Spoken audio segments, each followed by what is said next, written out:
So tapos na po tayong nag-workout. So ganito, bakit medyo wala tayong cardio?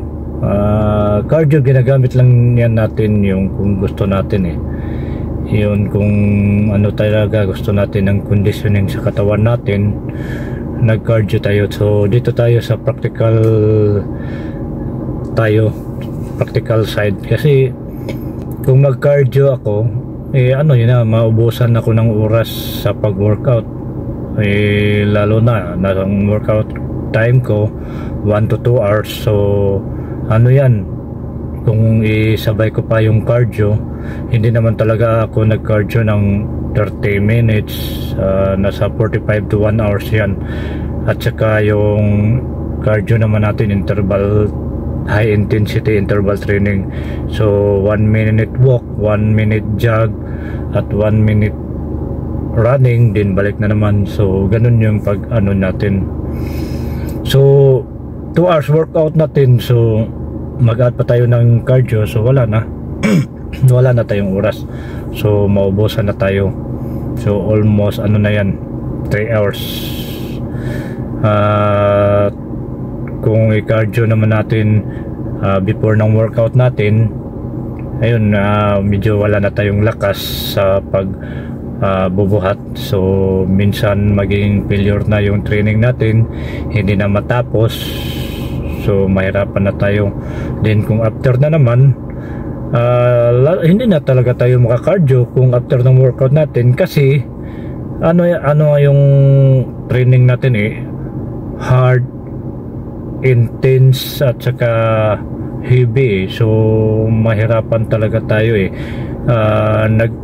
kasi mag-stop tayo ng workout, ano na yung wala na, taga failure na talaga tayo, na ano na yung muscle natin, weak na talaga, hindi na kaya. So doon na tayo nag-stop ng workout kapag heavy yung load natin. So pag ganun, hindi na tayo makapag cardio, so agad na agad makapagpahinga na tayo. So yun. At saka kung mag cardio tayo, wala naman tayong, hindi naman kumpleto yung supplement natin, so mahirapan tayo, kasi wala tayong kagaya ng HMB na mag-protect ng muscle natin. So pag ganun, wala tayong mga source ng supplement para protect ng muscle natin. So kung mag-cardio tayo, minsan ma-fuel yung muscle natin, hindi yung fats. So sayang naman.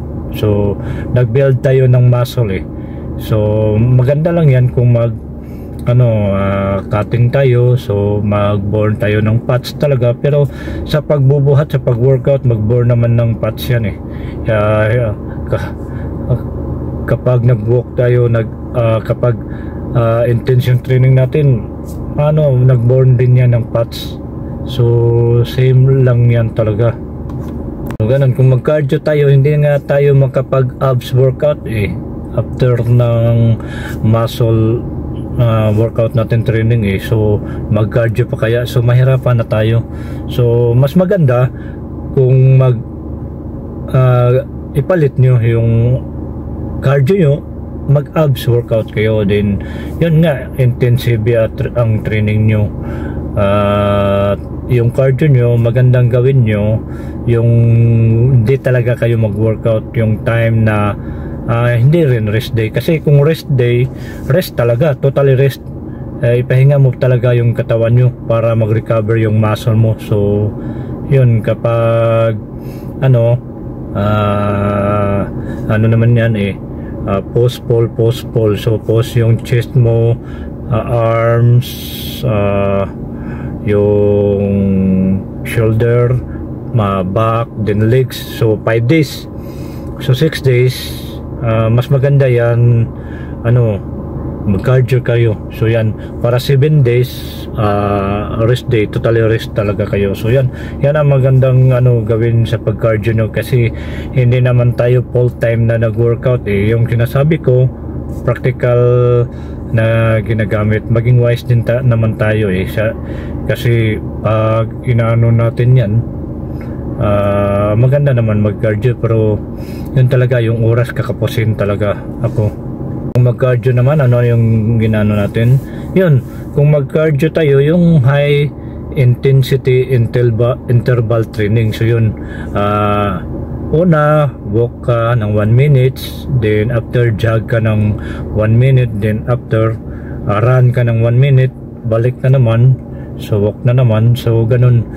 Then minimum of 45 minutes to, depende na yung maximum nyo na kaya nyo, then mag-burn talaga kayo ng fats dyan.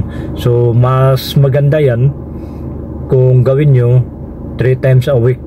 So kung gusto nyo talagang madali ang pag-burn ng fats nyo, yan ang gagawin nyo. Kung may supplementation kayo, hindi talaga yung fuel yung muscle nyo. Kasi kung normal cardio ka lang, run ka lang dyan, yung ginagawa mo, run, abot ng 1 hour ka, so 45 minutes. So yan, para mas magandang result mo yan, yan na mga at least 5 times a week. So yun, mataas na, medyo na yung oras, kakapusin ka na sa pag-workout, so sayang na. So nyo lang sa abs workout nyo para ma-develop naman yung abs mo. So maganda yung cardio sa maganda yan sa heart talaga natin, at overall yun yung sa katawan natin, so bigay ng energy natin at saka yung stamina. So yun ang kagandahan din ng pag-cardio. So yun, katulad din yan kapag nag-intense ka ng workout, yun mas marami pang benepisyo yung pag mo yan yung intense workout mo, kasi maganda din sa heart, sa pump ng muscle, pag-develop ng muscle, pag-grow ng muscle, strength, stamina mo. So yun, mas siya. Sa cardio naman, yun talaga lang magbigay tayo yung stamina mo. Then overall yan sa overall ng katawan mo, so nag-burn din fats. Kung high intensity training ka din, burn din ang fats mo. So ganun.